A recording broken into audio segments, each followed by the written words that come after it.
Estamos acompanhando os últimos dias, estamos ensinando sobre o fim de uma era, o fim de um mundo, e aquilo que Jesus predisse para nós, e eu quero que você acompanhe junto comigo, para que nós possamos lembrar dos últimos momentos em que nós falamos sobre isso, mas também do que vai acontecer na semana que nós estamos vivendo. Mateus capítulo 24, verso 15, diz assim: Quando, pois, virdes que a abominação da desolação, de que falou o profeta Daniel, está no lugar santo, quem lê, que entenda. Então os que estiverem na Judéia, que fujam para os montes.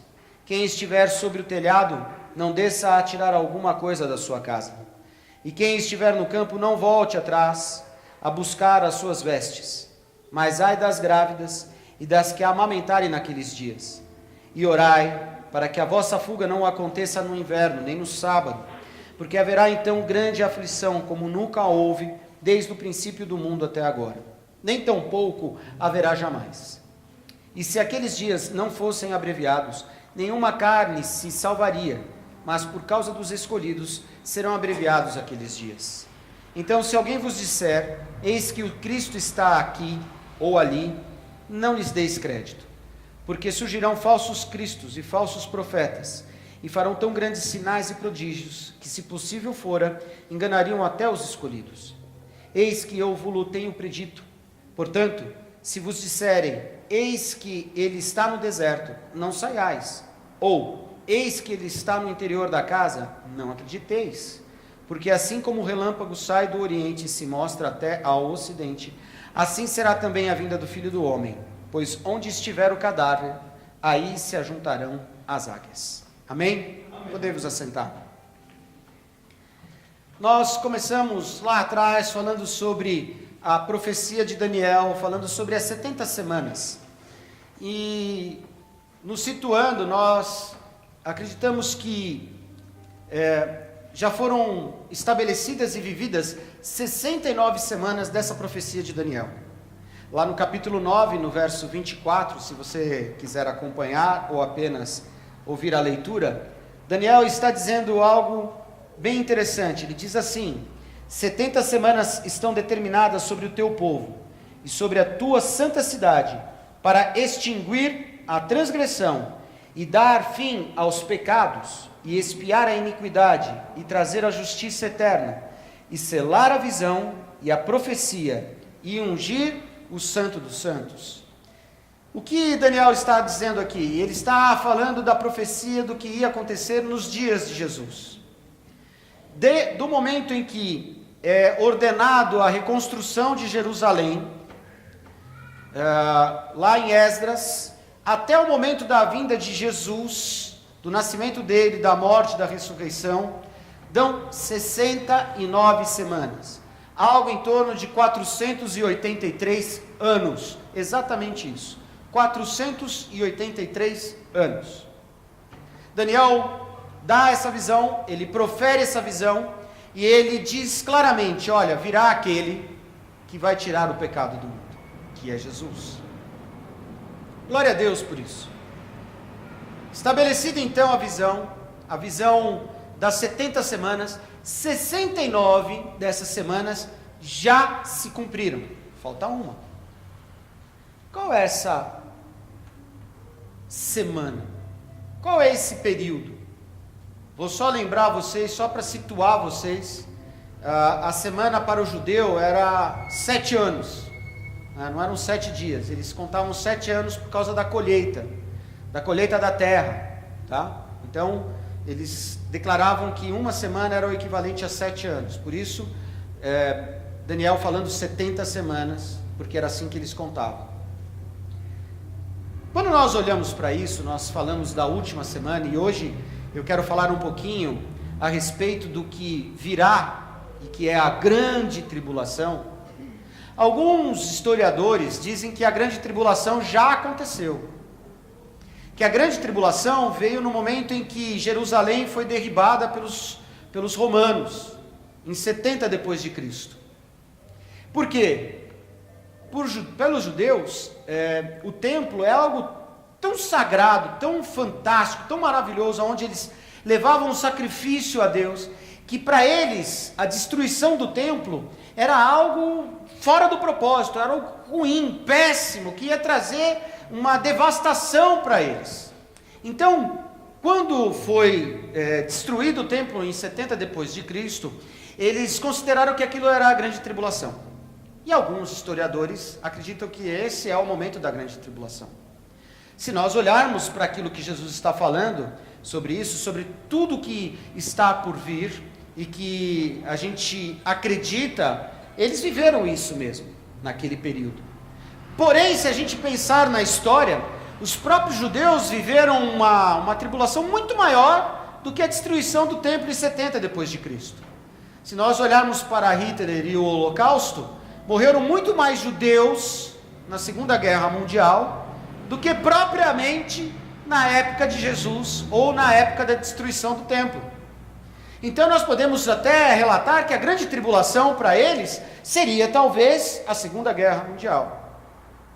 Porém, nós não estamos falando desta especificamente. Por quê? Porque Jesus diz que virá uma grande tribulação que nunca foi vista, que ela será terrível, que ela será maior do que qualquer outra. E aí eu quero posicionar você nesse momento, para que você entenda o que é a grande tribulação e aonde nós estamos.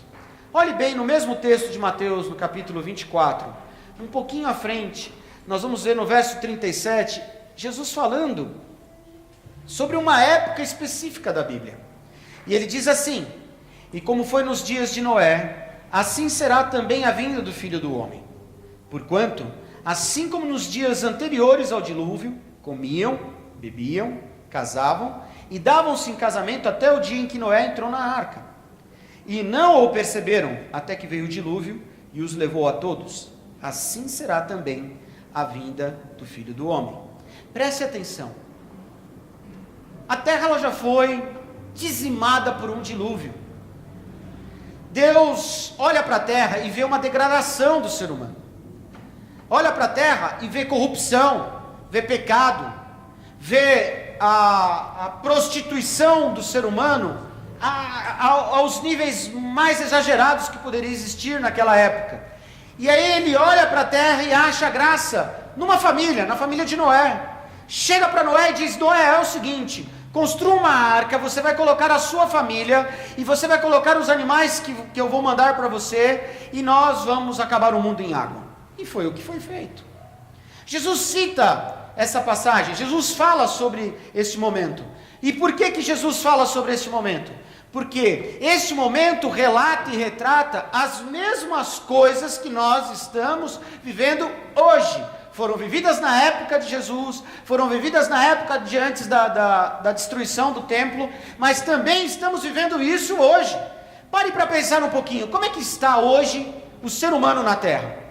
Olha como é que estão os nossos dias. Vamos olhar um pouquinho só para o nosso país, o Brasil. Como é que está a corrupção? Está acabando, está corroendo, está destruindo. Jesus fala que nos dias de Noé, as pessoas comiam, bebiam, davam em casamentos. Ele está querendo dizer o seguinte: o adultério era monstruoso naquela época. Ele está querendo dizer que as pessoas, elas estavam ligadas naquilo que era gula, naquilo que era a produção de bens para elas, e elas não se preocupavam mais em adorar a Deus. E se nós olharmos para os dias atuais, nós estamos assim. As pessoas estão frias, as pessoas não têm mais a mesma fé, as pessoas não adoram mais do mesmo jeito. Nós somos corruptos até na simples fala de nós entrarmos no mercado e a pessoa perguntar para nós, nota fiscal paulista, você fala, não. Não é? Sempre cito esse exemplo aqui, mas é verdade. Isso é uma forma de corromper. Peça a nota fiscal paulista, não tenha medo. Pode pedir, tem que pedir. Porque é uma forma de nós nos doutrinarmos a não sermos corruptos, porque a corrupção maior começa pela pequena. Ela não começa pela grande. Porque a grande você, no primeiro momento, você olha, não quero fazer, mas a pequena é fácil de fazer. A pequena você acha que ela não vai trazer consequência nenhuma. E se eu parar para pensar aqui sobre a nota fiscal paulista, cada vez que você não a pede, você dá a condição de um imposto não ser recolhido. E o imposto não sendo recolhido, não há condições de você fazer um hospital, de você fazer uma escola, de você cuidar de alguma coisa que há necessidade de segurança, saneamento básico e por aí vai. Corrupção. Deixou de fazer, lá na frente, nós vamos pagar o pato. A gente sempre paga o pato. O brasileiro tem pago o pato de uma maneira incrível. Mas olha bem para isso. Jesus cita Noé e fala, olha, um pouquinho antes da arca ser preenchida pelos animais e pela família de Noé, as pessoas estavam perdidas. Olha para os dias atuais, nós estamos perdidos, o mundo está perdido. E cada dia que passa, a coisa tem piorado e vai continuar piorando. E por que eu estou falando isso? Porque nós estamos perto da grande tribulação. Muito mais próximos do que você imagina. Jesus está falando isso, naquele momento exato, ele estava falando para 4 dos seus discípulos, porém, ele estava relatando já numa mudança de fase, de era. Ele fala primeiro os sinais. Quais eram os sinais? A destruição do templo. E ele fala, ó, o fim desta era já chegou. Chegou, a partir do momento que caiu o templo. Mas um pouco mais à frente, ele fala o fim de um mundo. E aí ele já começa a relatar tudo o que nós estamos vivendo hoje. Olha que interessante. Eu dizia pela manhã, e eu vou mostrar a vocês, que um dos sinais que nós vamos ter agora, próximo, é a reconstrução do Templo de Jerusalém. E quando o Templo de Jerusalém começar a ser reconstruído pela terceira vez, ele vai ser reconstruído pela terceira vez, quando ele começar a ser reconstruído, haverá a grande tribulação. É o começo da grande tribulação. Então eu quero dar uma notícia para vocês. Existe um grupo em Israel que eles se ajuntaram e eles começaram a fazer todos os utensílios do novo templo que será reconstruído em Jerusalém. Inclusive as vestes dos sacerdotes que serão usados, o candelabro de ouro. E eles dizem ainda mais, que eles já sabem aonde está a arca da aliança. Eles dizem claramente que já estão preparados para a reconstrução do templo. Ah, mas e por que não reconstrói? Vamos lá. Aonde o templo foi construído, chama-se Monte Moriá. E no Monte Moriá, que eu vou mostrar para vocês, vamos ver se eu consigo ser rápido aqui. Dá para ver daí? Então vamos lá. Vocês estão vendo que lá no meio tem um templo. Aquele templo é um templo islâmico. Esse templo está no lugar do antigo templo de Deus. Mas diz a Bíblia que haverá um acordo entre as nações. Haverá paz e segurança. E qual é a paz e segurança que a Bíblia fala? Ela não fala a paz e segurança.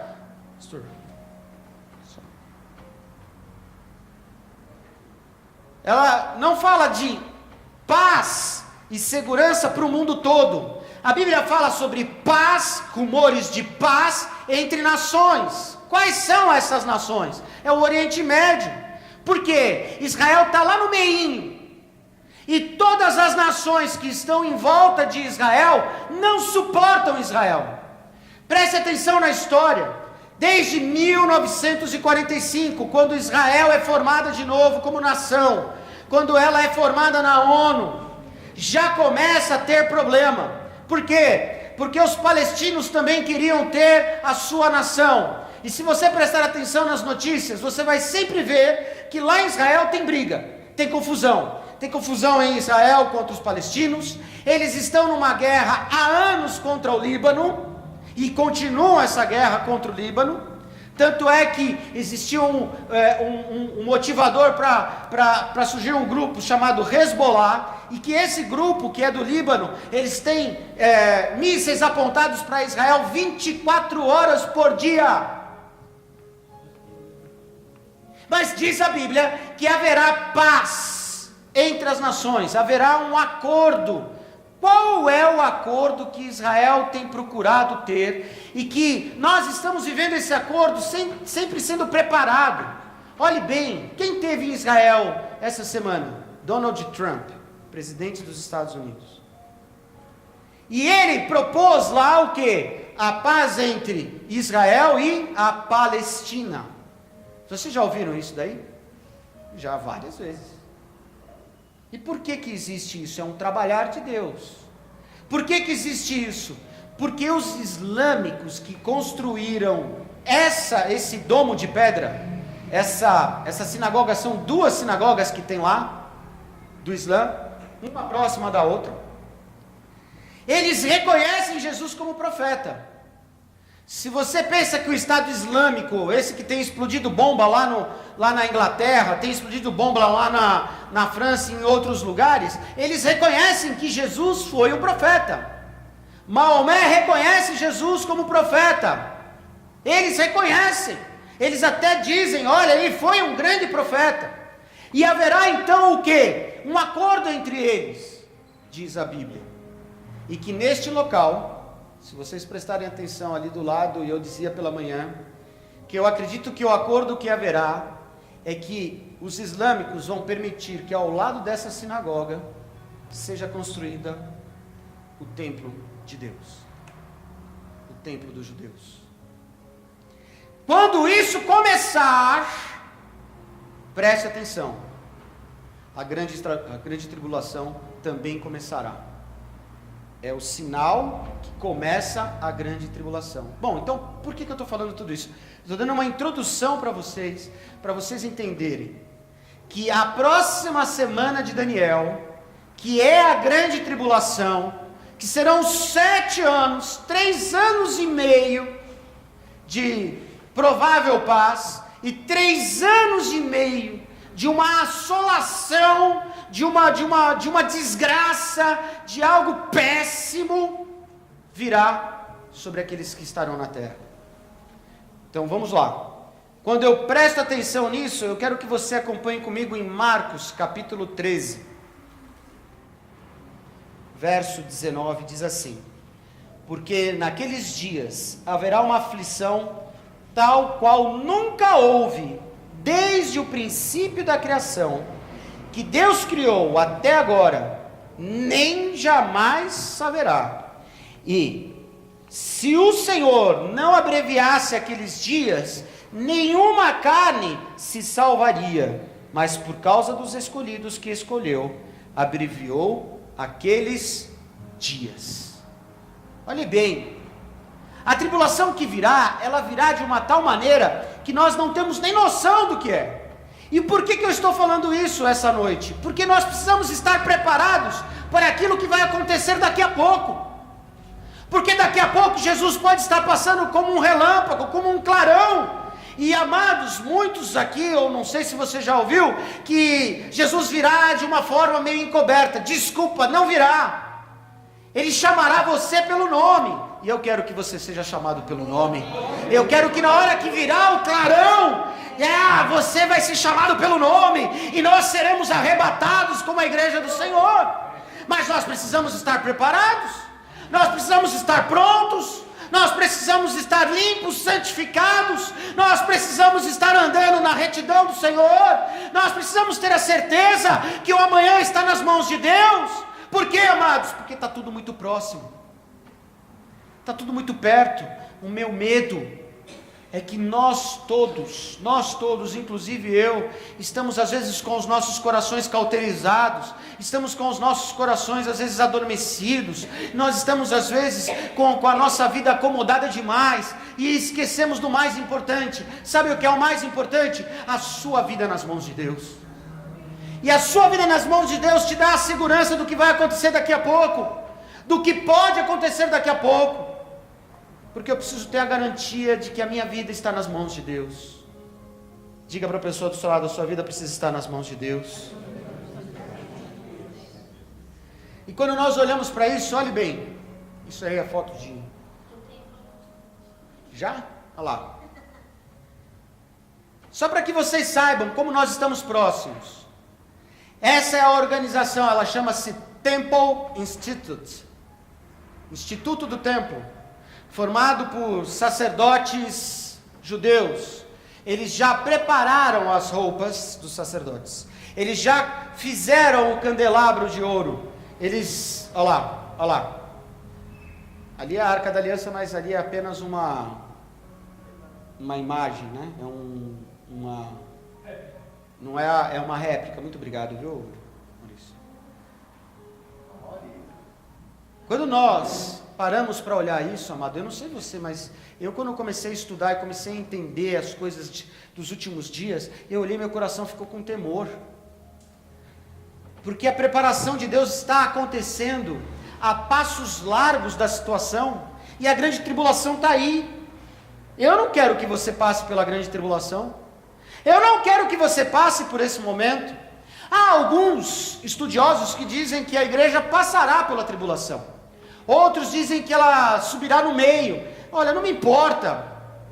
Agora não me importa. O que me importa é fazer com que você tenha a consciência de que a sua vida não pode continuar acomodada. De que você tem que estar preparado para que você tenha o seu nome chamado pelo Pai. Para que o Pai chame você e fale assim, está na hora, vem filho amado, você já está salvo e você está livre, porque o Senhor abreviará os dias por causa dos escolhidos. Eu quero que você seja escolhido do Senhor. Você é escolhido do Senhor? Eu quero ser escolhido do Senhor. Eu sou escolhido do Senhor. Eu achei muito interessante quando o pastor Paulo estava cantando aqui, e ele dizia, né, ele mudou a frase da música no final, né, eu só posso ser feliz, tendo Jesus no coração. Amados, não existe outro caminho, não existe outra verdade, não existe outra vida a não ser Jesus. E se nós não nos atentarmos a isso, nós não vamos entender o que está por vir. Evangelho de Lucas, capítulo 21, verso 20. Por que eu estou lendo os 3 textos que Jesus fala sobre a grande tribulação? Eles têm algumas frases que vão sendo corroboradas um com o outro e que vão ajudando a gente entender quais são as situações que nós estamos vivendo. Verso 20. Mas quando vir de Jerusalém, cercada de exércitos, sabei então que é chegada a sua desolação. Então os que estiverem na Judéia, que fujam para os montes, e que os que estiverem no meio da cidade, que saiam, e que os que estiverem nos campos, que não entrem nela, porque dias de vingança são estes, para que se cumpram todas as coisas que estão escritas. Mas ai das grávidas que criarem naqueles dias, porque haverá grande aflição na terra e ira sobre este povo. E cairão a fio de espada, e para todas as nações serão levadas cativos. E Jerusalém será pisada pelos gentios, até que os tempos dos gentios se completem.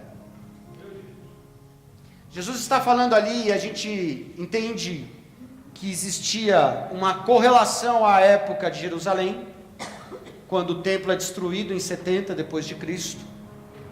Mas também esse mesmo momento de fala de Jesus serve para o momento atual em que nós vivemos hoje. Porque se você prestar atenção, Jerusalém hoje Israel hoje não só Jerusalém, Israel hoje é sitiada. Israel é totalmente sitiado por países com seus exércitos que não suportam e não querem que Israel continue vivo. Sabia disso?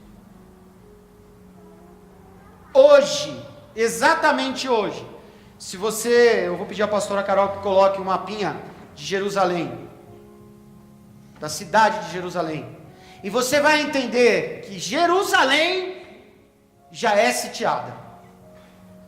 Por quê? Porque a parte oriental da cidade de Jerusalém é considerada para os palestinos sua capital. aonde está exatamente o templo. Louco isso? Bíblia. Você está vivendo os últimos dias dessa terra. Pastor, o senhor sabe? Não, eu não sei.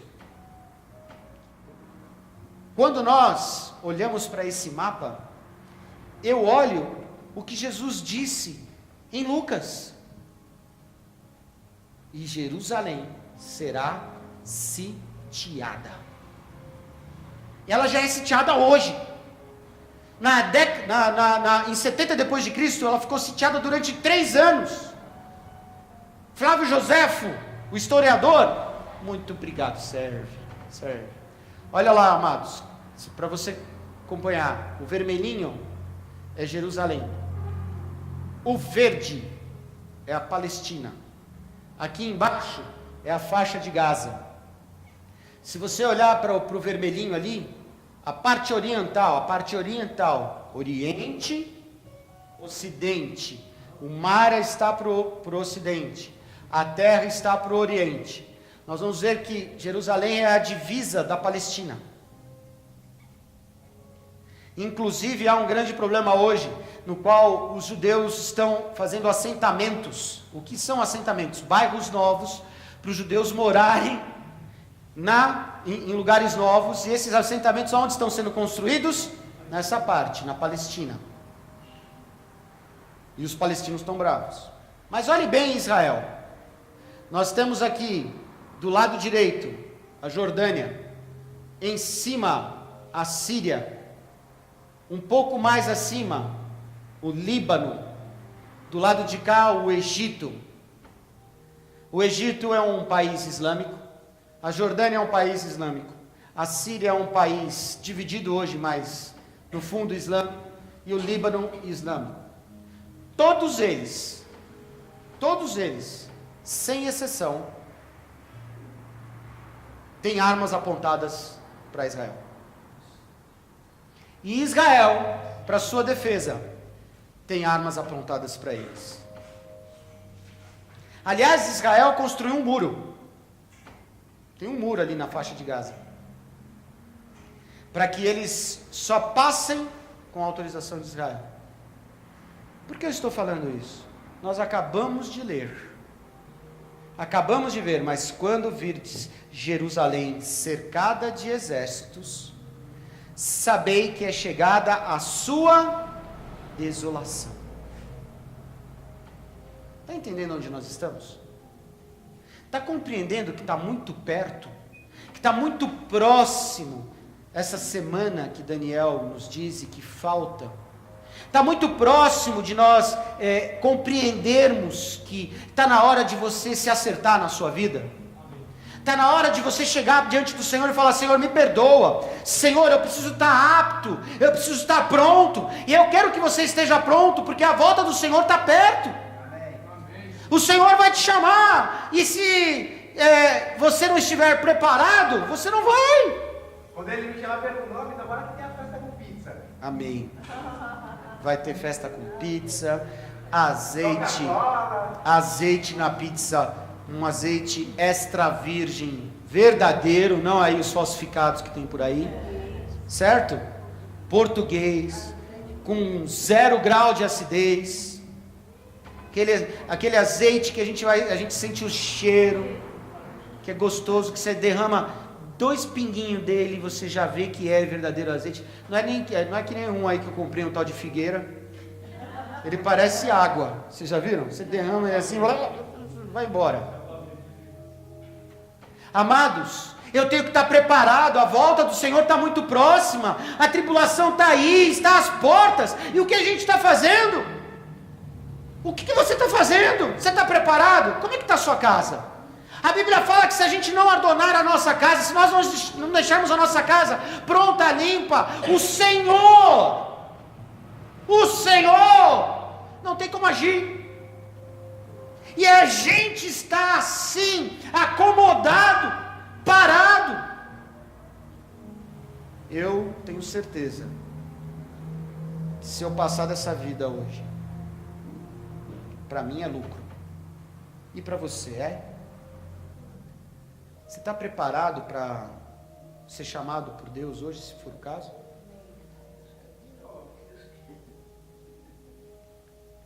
Porque, amados, tem gente que se a gente perguntar, tenho certeza que tem dúvida. Você está na dúvida? Eu não quero que você esteja na dúvida. E eu estou mostrando para você, biblicamente, que nós estamos pertinho do fim. Penúltimo texto que eu quero ler com você. Voltamos lá em Marcos.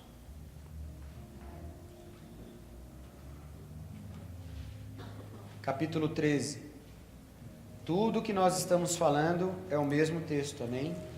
É a mesma fala de Jesus. Apenas em formatos e entendimentos diferentes pelos nossos discípulos. Verso 19. Porque naqueles dias haverá uma aflição tal qual nunca houve desde o princípio da criação, que Deus criou. Até agora nem jamais haverá. E se o Senhor não abreviasse aqueles dias, nenhuma carne se salvaria, mas por causa dos escolhidos que escolheu, abreviou aqueles dias. E então, se alguém vos disser, eis aqui o Cristo, ou ei-lo ali, não acrediteis. Porque se levantarão falsos cristos e falsos profetas, e farão sinais e prodígios, para enganarem, se for possível, até os escolhidos. Mas vós vede, eis que de antemão vos tenho dito tudo. Você já tem visto aí algum falso Cristo? Eu posso citar um bem conhecido, Henri Cristo. Quem já viu o Henri Cristo? Já viu na TV? Ele se diz que é o Cristo. Agora, o que mais me espanta é que uma criatura tão bizarra, mas você já viu quantas pessoas vão no culto dele? Se você pôr lá no Pai Google, e você pôr culto Henri Cristo, você vai ver um monte de gente indo no culto do cara. Porque tem gente que acredita que ele é o Cristo. Há um tempo atrás... Não, o anticristo é. Ó, presta atenção aqui. Há um tempo atrás, nós tínhamos um reverendo chamado Reverendo Moon. Quem lembra do Reverendo Moon? Uma seita em que ele dizia claramente que era a personificação de Cristo na Terra. Montou até time de futebol no Mato Grosso. Agora, se nós pararmos para vermos algumas coisas que acontecem na Terra hoje, tem muita gente fazendo coisa que a gente nem imagina. Tem muita gente praticando milagre. Tem muita gente falando em nome de Deus, mas não é de Deus. Tem muita gente provocando na vida da pessoa enganação. E mais do que nunca, nos dias atuais, está pior. Por quê? Porque hoje está muito fácil se comunicar e as coisas acontecerem. Tinha um personagem do Chico Anísio, que chamava-se Tintones. Quem lembra? Lembra do Tintones, Maurício? Quem lembra do Tintones aqui? Quem lembra, tem que tomar cuidado, já tem a idade já está né? Já começa a ter um pouquinho de avanço na idade.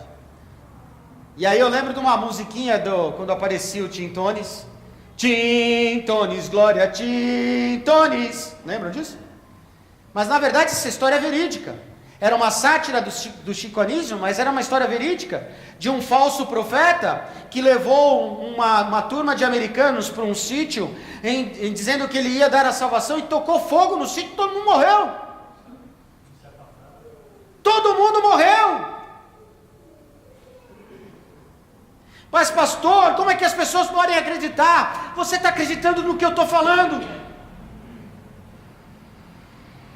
Se eu tiver um poder de convencimento aqui, se eu tiver uma boa retórica, se eu tiver uma boa homilia, se eu for uma pessoa carismática, você pode cair numa enganação. Mas eu quero que você saiba de uma coisa. A penúltima coisa que eu quero te falar nessa noite é que você precisa estar preparado e sensível à voz do Espírito Santo, para que a palavra de Deus seja real e verdadeira na sua vida, para que você não acredite em vãs filosofias, mas acredite em Jesus Cristo como Senhor e Salvador da sua vida, e que você esteja preparado pela fé, a fé que te salva, a fé que te cura, que te liberta, que te transforma e que te faz diferente. E que faz você ter certeza que você está praticando o verdadeiro caminho, a verdadeira verdade, a verdadeira vida. Porque, amados, eu vou dizer uma coisa para vocês. Eu dizia ao pastor Davi lá na sala, eu falava assim para ele: pastor, eu vou dizer uma coisa, eu tenho estudado tanto esses dias sobre esses últimos dias na Bíblia, e eu tenho visto tantos estudos de tantas pessoas, tantas coisas malucas que é dita, tanta intenção de fazer você pegar o caminho errado. Eu quero ser simples o suficiente para acreditar: olha, eu estou preparado para o dia que o Senhor me chamar. Eu não quero que você viva a grande tribulação, mas eu quero que você esteja preparado para o dia que o Senhor te chamar. Você está preparado para o dia que o Senhor te chamar? Você precisa estar preparado para o dia que o Senhor te chamar. E o último texto que eu quero ler com vocês, está lá em Apocalipse. A gente fala das igrejas, a gente fala realmente o momento em que se aproxima o fim, que são as 7 igrejas da Ásia. E no capítulo 3, a igreja de Sardes,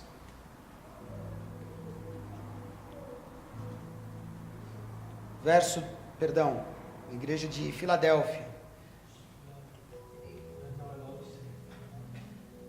verso 10.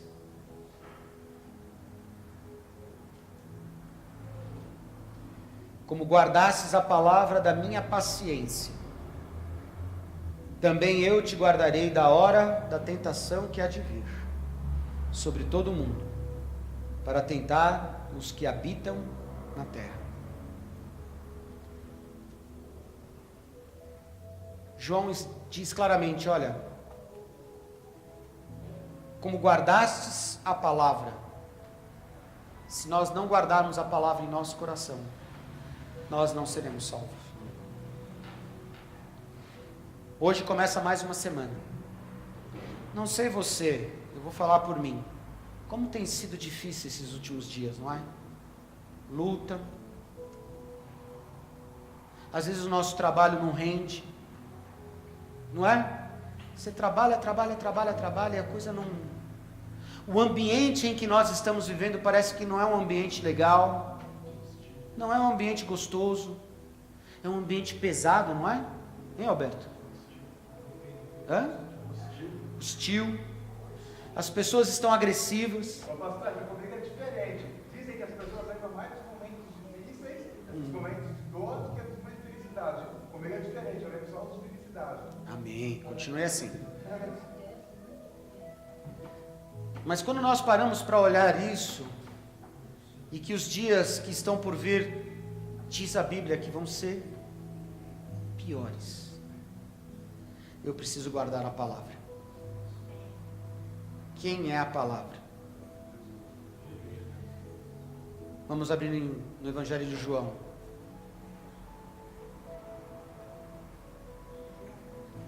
Talvez uma das revelações mais bonitas da Bíblia, no capítulo 1, que diz: no princípio era o Verbo, e o Verbo estava com Deus, e o Verbo era Deus. Ele estava no princípio com Deus, e todas as coisas foram feitas por Ele, e sem Ele nada do que foi feito se fez.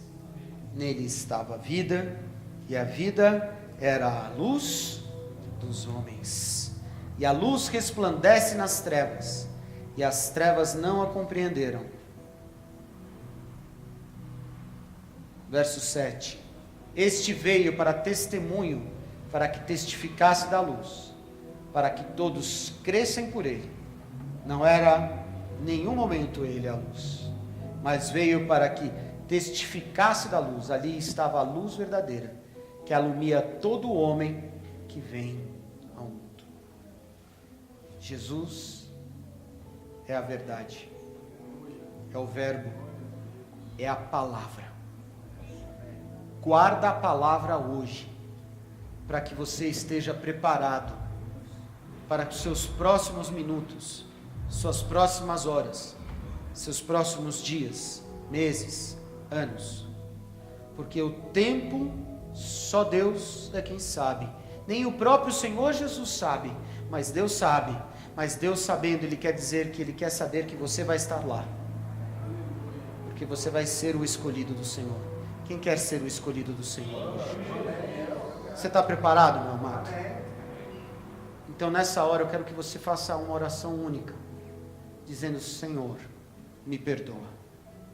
Senhor, limpa a minha alma, limpa a minha mente, traga a Tua verdade, porque a Tua verdade é a que me liberta, a Tua verdade é a que me transforma.